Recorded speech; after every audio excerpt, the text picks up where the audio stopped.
I'm here with Chelsey Magness, current elite 24-hour solo champion for the US right now. I believe you won that at Bend, Oregon just recently. Is that right? Well, last July. Last July. So Yeah. Let me see, you've been the champion now for 10 months. Yes. Yeah. Does it make you feel a little bit different when, achieving something like that? Mm-hmm. Do you wander around with a little bit more pep in your stride having achieved that? Oh yeah, for sure. I was, super excited when I won and I broke the record, and I came in 5th place overall, and it was just a super fun experience, super fun environment. So the whole thing was just awesome, and I'm still excited about it. So yeah. Excellent. And so you were saying before we started recording that you've got an adventure racing background. Looking for your Instagram account, there's a whole ton of really interesting stuff that's going on there. Mm-hmm. Adventure racing is usually a full high end. It's kind of like triathlon taken to the next level, where you're doing so many things: rock climbing, kayaking, diving, swimming, etc. Mm-hmm. How have you found that has aided your training for 24-hour? And what are the sort of learnings that you've got from the endurance world that you're bringing across to 24-hour that you think has helped or detracted to that? Yeah. Adventure racing is a team sport. Mm-hmm. And it requires 4 people, co-ed, to be on the professional team circuit. And I'd like to call it actually a scavenger hunt on steroids, because you actually have to navigate through your sleep deprivation, and you have to find the checkpoints, and then you're trekking, running, biking, paddling, swimming, like you said, rock climbing. You're using all of your gear in a certain amount of time. My team and we specialize in the expedition length races, and right. So going into a 24-hour mountain bike race, I'm like, okay, I know I can do anything for 24 hours. Like, I've proved that to myself many, many times. The nervous thing for me was honestly that I was going to be solo, because I haven't solo raced in a couple of years, and I didn't know how that was going to be. But actually, in this 24-hour race, I have support, and it's my husband, who's also my teammate and also our main navigator on the team, and our team captain. So he's kind of him, and he's also my coach. So having him to, look forward to seeing every hour or whatever it is, it was actually really fun and cool. And to see like, oh, okay, he's still on my team. I'm just the machine, and he is the driver. Like, he's whatever, the coach, the person telling me what to do. And so I'm just listening to him. So, I really feel that adventure racing hasn't taken away anything from a 24-hour bike race. It's actually given me a lot of experience, because I know that I can do it. It's just running in circle or riding in circles, and know that there's no navigation. So that can be harder and easier in some ways, that part, honestly. Right. So. I think like those moments where it's terrifying, your body's telling you to stop. By contrast, you would have come across a lot of those things in endurance racing, but they might have been around navigation or broken equipment, et cetera, et cetera. Can you tell me about some of the parallels between where your mental state is at in endurance racing and how you found that that's helped you in 24-hour racing? Yeah, totally. So mentally, adventure racing or endurance racing has really helped me switch over to or dabble in mountain bike 24-hour races, in that like you said, you really go through that sleep deprivation, and you're dealing with different things like broken bikes, or you're getting lost, or you don't really know. There's lots of unknown in adventure racing. In mountain biking, there are still those unknowns, like you can get a flat tire, you can break your bike, you can crash, you can just kind of bonk and lose your mind a little bit. But the thing with that is that I've gone through all of those things. I just have people around me all the time when I do those things. So, but what I found is that if anything, endurance races teach you what your limits are and then how to go past them, that you can actually go past them. And it teaches you adaptability. And for me, it really teaches me about my breath and where my body is, where my mind is, and just being in tune with that. Pushing past those known limits of mine, I've always found like, oh, there's that part of me that I can just like eke out a little more energy from. And oh, there's this part. And oh, my mind is actually much stronger than my body. Yes, my body's breaking down, but my mind wants to keep going.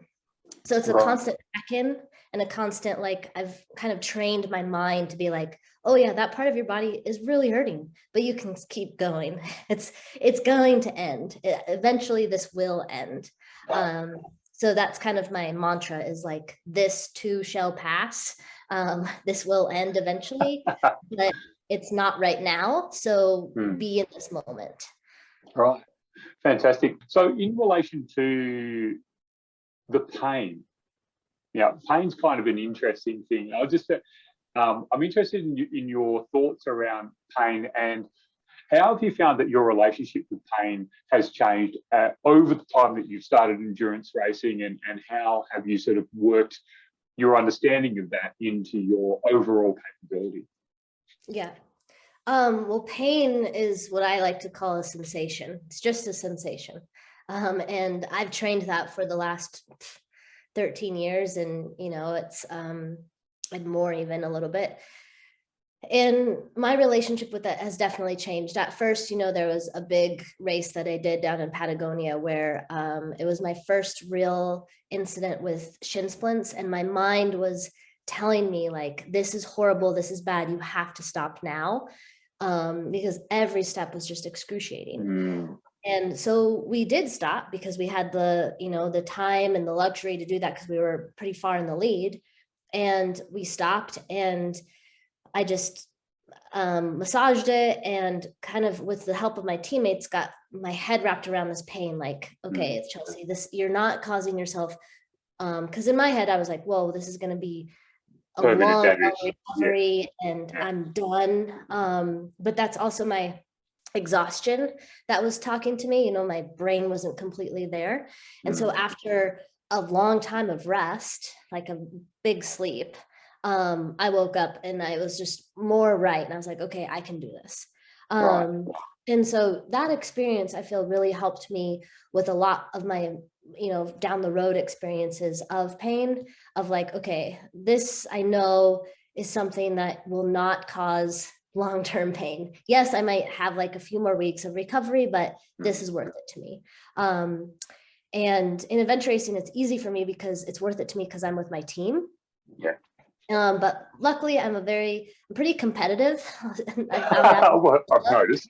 Yeah. So even when I'm solo, I'm like, this is worth it. This is worth it. And I feel like I go to my physical therapist every week. I'm really big on, and I'm a long-term yoga instructor, acrobatic instructor, and slackline instructor. And I just feel like I'm very in tune with my body and know what's like, oh, that's really bad. And oh, that's okay. I can work through that. So I know so far those differences. So if it's not a broken bone, I'm good to go. Basically, I've gone through a lot. I have a lot of chronic injuries that I just keep working through, and they're just part of my being, and I'm okay with that. All right, fantastic. So from adventure racing to mountain bike racing, like, I dare say you're spending a ton of time on the bike. I noticed from one of your posts recently, you spoke a lot about climbing, looking at the finale course, etc. How's the trajectory, in your own words, gone from when you started endurance racing that had a mountain bike component to now being a mountain bike racer? What's the sort of trajectory? When you describe the changes in your mountain biking, what do they look like to you? Or has it been pretty standard? Yeah, mountain biking from the very beginning, I remember my father first getting me one when I was a little kid. My first mountain bike with a shock was like at 7. And I remember the distinct moment of getting on it and being like, whoa, this is freedom and this is fun. And that feeling has never really changed. From there, I just mountain bike, dabbled in it in all throughout high school. There wasn't any clubs that I knew of. I grew up in Anchorage, Alaska, and we were just an outdoorsy family. So I would just go out in the woods with my friends and dink around. And then I went to college in Colorado, and I did my first mountain bike race, but it was because at the end of it, you got free pizza and beer, and I was underage. So, but they still gave you the beer if you won. Fantastic. Yeah. And so that's what I was pedaling for. And that's kind of when I found out, like, oh, I'm okay at this. I'm good at this. But it wasn't until, and I did that just for fun, still with the pizza and beer, not really competitive. And it wasn't until I started on an adventure race starting line. And it was just a short one. It was like a 6-hour, where I was like, oh, this is like, I'm actually competitive and I really like to do this. And my main love of this, my main section that I really always look forward to no matter what, is the bike. And so that's kind of how it started, was just within adventure racing. And in adventure racing, the biking stages are, especially if you're specialized in the expedition races, which are 3 to 10 days long, the mountain bike portion can be from 10 hours a short mountain bike section. Normal is 24 hours to 30 hours on your mountain bike. And you're not always riding it. Sometimes you're pushing it up hills or, bushwhacking with it. And then it was my husband, when we finally settled down in a place, because we had been traveling in a car for so long. He was like, okay, now we live in Bend. You should start really seeing how you are with racing. And so that's when I started doing some cross country races, and I actually went pro. And so, but it was only a short, it was like 2 to 3 hours. And it was mainly to like eke out that sprint, because I was not a sprinter. I was mostly an endurance, long, can go forever. And so that's kind of how I figured out, like, oh, I'm fast too. And then did my first 24-hour race, I think in 2015, mountain biking, and I won. And I'm a pretty humble person. And so I was like, oh, okay, cool. I did that, like, whatever. This is cool. But I didn't really think anything of it. And then, I won some other 100-mile races and set some records. And so I was like, oh, okay, now I'm in this now. I'm actually an endurance mountain bike racer. I can call myself this. And then last really sealed the deal, where I gave it my all. And it wasn't easy, but I loved it in the national championship, and did really well. So that's kind of like my arc and stuff like that. But yeah, and I think I've become very much focused in these last couple of years, because I've had kids in these last couple of years, and they make you become very focused with your time and energy and what you want to focus on. And part of it is mountain biking, endurance mountain biking. So yeah, I think it's been a fun journey, but hasn't been this steady thing. It's just been like, oh, up and down, and not thinking too much of it, if that makes sense. Yeah, it does. So looking at your race in the national championships, I did a little bit of telemetry, some really basic stuff. And I'll just get you to talk through some of the stages here. So if I'm correct, you went out quick, so sub-hour lap, and put a big gap on your competitors. I think second you had, by the time you cut a couple of laps, I think you had 10 minutes, put 10 minutes into the person in second place, etc. This is remarkably straight in terms of 24-hour racing. Often, when the night laps come in, it's just, a big jump in lap times. Your strategy here, can you talk me through, how did this race play out for you strategically?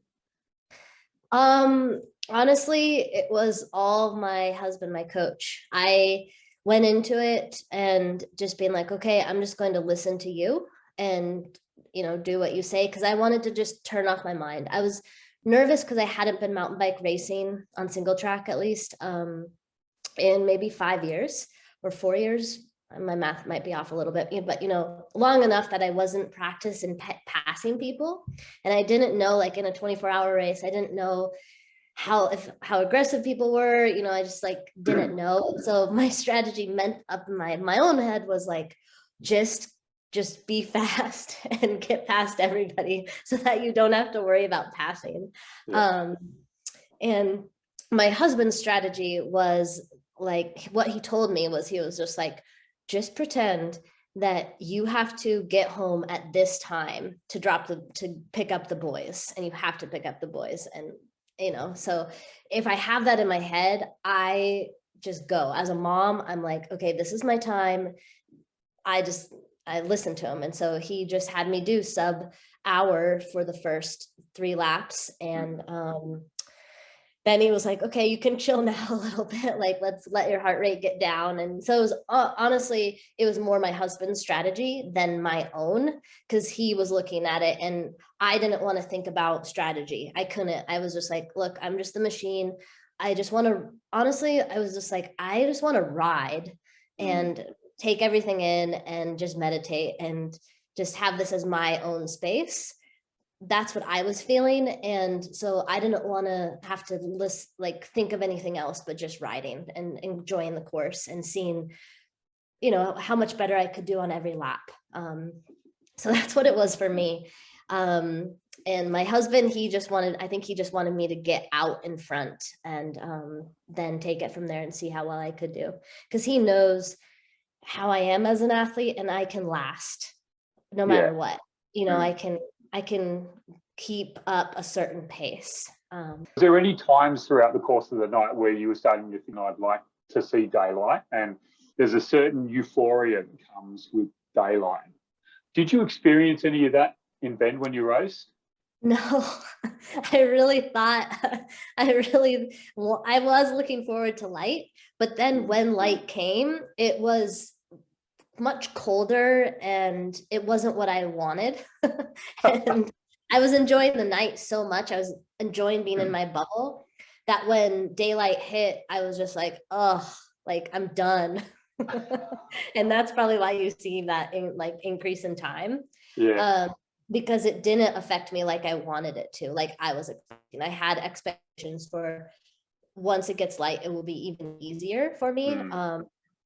And it wasn't. My body was just like, oh my gosh, you've been going for a long time. But it was that stubbornness in me that was just like, well, just keep going. I did break down, I think, on lap 19 mentally. I just stopped for my longest. I think it was 10 minutes. I sat down in the chair and I was like, I don't know if I can go anymore. And it was Jason, my husband, who was like, well, you won, you know. And because I think you were 2 or 3 laps up by that stage. He was like, you can't be caught by any woman. But he was like, but doesn't 20 laps sound much better than 19? And doesn't 5th place overall sound really nice? So he knows like what to say to get me up out of that chair. And I was like, okay, but I strategically stayed there for like the amount of time where I didn't have to do a second lap. That's where I was like the last long lap. I did that like on purpose because I didn't want him to talk me into another lap. Yes, I think you, me, a lot of races have been there where we're counting down in our head how many laps we've got to go, and it's actually quite nice when it gets down to single figures, and it's even nicer when it's down to 2 or 3. But the last 2 or 3 can be incredibly painful. Totally. So your bike, I believe you ride an Ellsworth Truth. Is that right? Yes. And that's a pretty incredible piece of kit. Can you talk through some of the adjustments that you've made to your bike for 24-hour racing, if at all any, the changes that you might make for 24, and your lights and your wheel set and some of the considerations that you're thinking about for finale? I have my bike set up. I haven't changed much for 24-hour races, honestly, because what I do for adventure racing, I think it crosses over really nicely. But you know, for that, I do make sure I really like my cockpit to be set up nicely for my hands and my arms, because my hands get, you know, pretty worked in a 24-hour period. And so I use ergon grips, and I use a Corvus like swept back 16-degree bar to help me. It just helps my shoulders. And then I have my bike fitted by a professional PT that I trust and that rides with me. So that's nice. I ride an ergon seat. And then my wheels are MV wheels. I really like them. They're super light, they're durable. And then I'm trying to think of anything else that I changed that really stands out. No, I mean, my Ellsworth Truth, like the standover is really nice for me and it's easy to pick up. So if there are any, little sections that I'm just tired and want to get off my bike, it's easy to like lift my bike up and over. And it fits me really well. And yeah, I'm madly in love with my bike. Yeah, I mean, it looks amazing. Are you going to take a dropper? This is one of the things that often pipes up in 24-hour racing. Do we want to take a dropper post, etc.? I'm interested in your thoughts on that. Oh, I just have a dropper post on mine all the time. So I haven't honestly looked into the specifics of 24-hour racing. Maybe I should. But I from, I don't know, a couple of years ago, I started using a dropper and I don't think I could go back. Now you spoke about your husband, Jason, I believe, and your team. So I'd be interested, you're taking your whole family over to Finale. Is it going to be just the nuclear family, you, your husband, your kids going over, or are you going to take a mechanic, a telemetry specialist, a strategist? No, I wish. I actually asked my PT if he could come with me, but he can't. But no, it's just me and my two sons. We have good friends over there, and they set up an acrobatic workshop for me to help make money to pay for this trip. Yeah. So we're going over a week before, and we're going to teach in Finale. And then there I can kind of also ride the course and see what it's like, because I've never been there and I have no idea what I'm in for. I've seen some videos of some single track, but yeah, I don't know kind of like what the course is going to feel like. So I want to feel that. And then we're just going to take extra gear to switch things out if I need to. So in terms of your lights, your nutrition, those sort of things, can you take me through what you've got in your kit bag in lights to start with, and then your nutrition, how your nutrition changes over the course of the race? Right.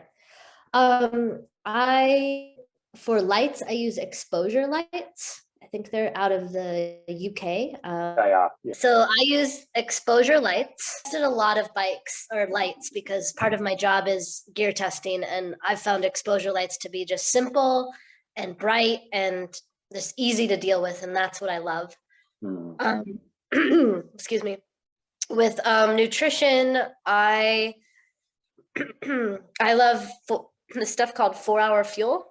Right. We actually make it ourselves. We just started it, and it's a mix of maltodextrin, BCAAs, protein, salt, and then a tiny bit of flavoring, like really mild, all really well sourced product. So that's what I use for most of the race. I do use also Spring Energy, which is just like gels made out of whole foods. So there's nothing really sugary in them. I went through many years of trying to race with goo or cliff shots, stuff like that. But, after so many years of using that, it's hard for me to use that right now. So I use mostly 4-Hour Fuel, which is a mix, which mostly liquid, and then Spring Energy. And then, when I travel, I love to have some type of food from the place, especially. So, maybe I'll get a pizza or, something like that to have if I really need it, for some comfort food. Well, it's interesting to note that Finale has this, the Italians in general, but in Finale in particular, there's a lot of amazing sort of tea cake sort of foods. So all the sweets and stuff like that are just incredible. And it's the way that you can consume them for a race it's almost like they've been designed as a treat for a 24-hour race. It's fantastic. You could that's good to know. Great. Let me see. You spoke about your strategy for finale, are you pretty confident that the way that you approach to racing Bend will apply in finale? Yeah, I'll have to talk to Jason about it. Honestly, we haven't been able to really talk about it because we're putting on a huge race here in a week. So I think we're going to talk about it on the plane ride over. see what we do. I've been training my base a lot. I've been training my sprints a lot, my power. So, you know, I think I'm pretty adaptable and I trust him.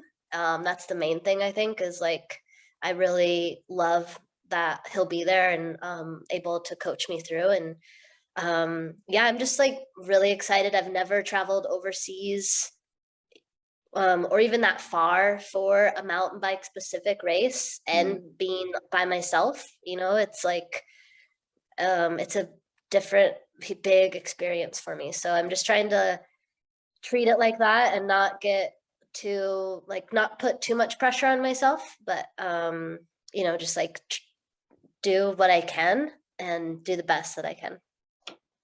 The last thing I wanted to quickly take a look at was a couple of shots from your Instagram account. Now, there's many to choose from at the Bend Racing Instagram account. So I'm just going to have a couple that I find really, really interesting. The first one I've got is one of you, I think, doing some trail recce on your Ellsworth, and I'm just going to share that. Okay. Like, give it context. So this is your bike. Now, I'm interested to know if that was a switchback and that was a descent. Right, that's a switchback going up, so I'm still climbing right there. Yeah. Right, that's a significant technical little switchback from what I can gather. Yeah, I'm pretty good on the climbs for sure. So that's a really nice bike to climb on. I'm very used to climbing on that thing. Right, and that'll be amazing because in the EWS, in finale, there's a rumor had it, at least for the 2017 race, that some of the EWS downhill tracks were used as climbs for and so there's a lot of technical climbing. So that ultimately will probably put you in good stead. And this particular, you were doing some reconnaissance for an expedition race, is that right? Yes. So we put on Expedition Oregon, America's Toughest Race every year at this time. And so we're doing a bunch of recce, course designing, course setting, and exploring. That's kind of my training, is I just go out and like, oh, this place is cool, you know. Right. So, yeah. And just out of interest, what sort of sympathy do you have for your fellow racers when you're designing these courses? Is it very little? I mean, I'm gathering from America's Toughest Race, there's very little sympathy that you have for your fellow racers when you're designing these courses. Well, yeah, there's not so much sympathy, but there is. Jason and I are very well known for the fact that we race. There's not a lot of race directors out there that do race themselves. And so we learn a lot from racing other people's courses. And we really are known for putting on really good courses that make sense. So you're not doing out and backs just to get more elevation. We really like to make a big loop and it really feel like an expedition. So that's like, I guess it's not really sympathy, but we want our racers to have fun. Like, not always, we want them to suffer, but that's fun. And you get through it and then that's fun. And we want them to see incredible views, and we want the course to like go through many different ecosystems. So we really do have sympathy for our racers in that sense. Like, we want it to be an amazing experience, but we don't shy away from tough things because we are America's toughest race. Yeah, fantastic. So take them to beautiful places, but put them in the box at the same time. Yeah. In a way. Yeah, fantastic. Yeah. Lastly, I'm interested to, is there anyone that you'd like to thank, talk about your sponsors, and I believe that people can help get behind you if they want to see you racing in Italy. Is that correct? People can what? people can get behind you. And I believe there's a Oh, yes. yes. Gosh, what is that? That is, well, okay, so I'd like to thank my sponsors. They are Bend Racing, obviously, Ellsworth Bikes, Shimano, Rebound Physical Therapy, 4 Hour Fuel, Spring Energy, Laser Helmets, and Discover Chiropractic and Aquaterra Health. They all really put me back together when I'm, training, and then when I'm coming home from these things. And gosh, I might be forgetting something else, but I think those are the big ones. Visit Bend. Sorry, that's a huge one. Yeah. Visit Bend has helped me be able to go to this, and has been behind our whole team from, for a couple of years. So we're very, very, very thankful for them. And then I do have a GoFundMe because, I still need help. And I don't remember I'm trying to look at it right now. I will find it. Okay. We'll find it and put it in. I'll put it in. It's okay. Yeah. Good. Chelsey Magness, current US 24 solo champion. Thank you so much for talking with us. And we're so looking forward to seeing you race at WEMBO. It's going to be an amazing celebration of all things 24 solo, back in the spiritual home of awesome bike racing. So we're so looking forward to seeing you race. And up until then, good luck, good training. Thank you.